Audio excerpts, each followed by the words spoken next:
దేశంలో రోజు రోజుకు డిజిటల్ మోసాలు పెరిగిపోతున్నాయి. డిజిటల్ అరెస్ట్ల పేరుతో మోసాలకు పాల్పడుతున్న ముఠా గుట్టు రట్టు చేశారు. కాంబోడియా, మయన్మార్, వియత్నాం దేశాల కేంద్రంగా చైనా దేశీయులు ఈ మోసాలకు పాల్పడుతున్నట్టుగా గుర్తించారు. దేశంలో స్థానికంగా ఏజెంట్లను నియమించి వారి సహాయంతో మోసాలకు పాల్పడుతున్న ఈ ముఠాలన్నీ కూడా విశాఖలో రిటైర్డ్ ఉద్యోగిని డిజిటల్ అరెస్ట్ పేరుతో బెదిరింపులకు పాల్పడ్డారు కొంతమంది దుండగులు. కర్ణాటక క్రైమ్ డిపార్ట్మెంట్ కు చెందిన పోలీసులమంటూ ఫోన్ చేశారు. తన పేరుపై బుక్ అయిన కొరియర్లో డ్రగ్స్ ఉన్నాయంటూ భయపెట్టారు ఆ దుండగులు. అయితే దశల వారీగా బాధితుడి నుంచి 1,05,00,000 రూపాయలను కాజేశారు ఆ మోసగాళ్లు.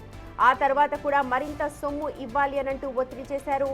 దీంతో అనుమానం రావడంతో పోలీసులను ఆశ్రయించాడు సదరు బాధితుడు.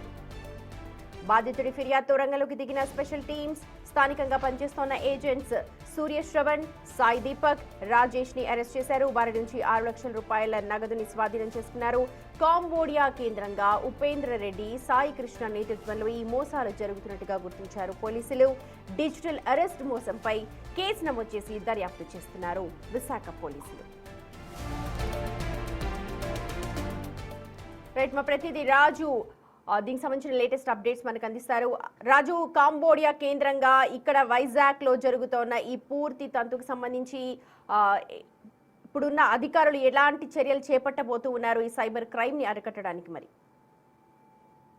రోజు రోజుకి కూడా డిజిటల్ మోసాలు పెరిగిపోతున్నాయి. కర్ణాటక క్రైమ్ డిపార్ట్మెంట్ కి చెందిన పోలీసులు అంటూ ఒక రిటైర్డ్ ఉద్యోగి మీద తీవ్ర స్థాయిలో ఒత్తిడి తీసుకొచ్చినటువంటి ఘటన అయితే బయటపడినటువంటి పరిస్థితి అయితే ఉంది. ముఖ్యంగా తన పేరు మీద ఒక కొరియర్ బుక్ అయింది. ఆ కొరియర్ లో డ్రగ్స్ ఉన్నాయని భయాందోళనకు గురి చేసి దశల వారీగా దాదాపుగా 1,05,00,000 రూపాయలను ఆ విశ్రాంతి ఉద్యోగి దగ్గర నుంచి కొట్టేశారు. అయితే పోలీసులు గాని ఆ వ్యక్తి గాని తమ వ్యక్తిగత జీవితానికి కుటుంబంలో కూడా ఇబ్బందులు వస్తాయి కనుక తన పేరు, ఊరు, వివరాలు ఏవి బయట పెట్టొద్దని వేడుకున్నటువంటి నేపథ్యంలో పోలీసులు ఈ కేసుని ఛాలెంజ్ గా తీసుకుని డిజిటల్ అరెస్టులో జరుగుతున్నటువంటి మోసాల మీద గురిపెట్టినటువంటి పరిస్థితి ఉంది.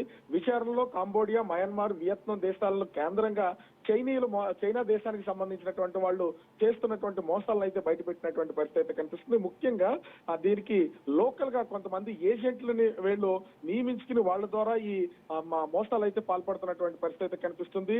అవి తీవ్ర స్థాయిలో విశ్రాంతి ఉద్యోగి మీద ఒత్తిడి తీసుకొస్తున్నటువంటి సూర్య శ్రవణ్, సాయి దీపక్, రాజేష్ అనే ముగ్గురిని స్పెషల్ టీమ్స్ అయితే అదుపులోకి తీసుకుని కేసుని దర్యాప్తు చేయడం అయితే మొదలు పెట్టారు. వాళ్ళ దగ్గర నుంచి దాదాపుగా 6 లక్షల రూపాయలు స్వాధీనం చేసుకున్నటువంటి పోలీసులు కంబోడియాలో ఉన్నటువంటి ఉపేంద్ర రెడ్డి, సాయి కృష్ణుల ద్వారానే ఈ మోసాలు జరుగుతున్నాయని గుర్తించినటువంటి పరిస్థితి కనిపిస్తుంది. ఇప్పటికే ఇలాంటి డిజిటల్ అరెస్టుల పేరుతో వస్తున్నటువంటి మోసాలకు సంబంధించినటువంటి కంబోడియా దేశానికి సంబంధించినటువంటి వాళ్ళని అనేక మందిని అరెస్ట్ చేయడంతో పాటుగా కంబోడియాలోనే గతంలో ఇరుక్కుపోయినటువంటి దాదాపుగా 50 మందికి పైనే విశాఖ వాసుల్ని, ఉత్తరాంధ్రకు సంబంధించినటువంటి వాళ్ళని విశాఖ పోలీసులు విడిపించినటువంటిది అయితే ఉంది. అయితే ఇప్పుడు ఆ కంబోడియా దేశంలో కాదు స్థానికంగానే ఆ ఏజెంట్లు ఏర్పాటు చేసుకుని వీళ్ల ద్వారానే ఈ మోసాలకు పాల్పడుతున్నటువంటి వాళ్ళని విశాఖ పోలీసులు అయితే గుర్తించినటువంటి పరిస్థితి కనిపిస్తుంది. ప్రస్తుతం అయితే ముగ్గురిని అదుపులోకి తీసుకుని వాళ్ళ ద్వారా ఈ నెట్వర్క్ ఎక్కడి నుంచి ఎక్కడి వరకు వ్యాపించింది, దీని వెనక ఉన్నటువంటి వాళ్ళు ఎవరు అనే దిశగా ప్రస్తుతం అయితే పోలీసులు అయితే దర్యాప్తు చేస్తున్నటువంటి పరిస్థితి కనిపిస్తుంది. ఈ దర్యాప్తులో మరికొందరు పేర్లు అయితే బయటకు వచ్చే అవకాశం అయితే కనిపిస్తుంది. Right Raju, thank you.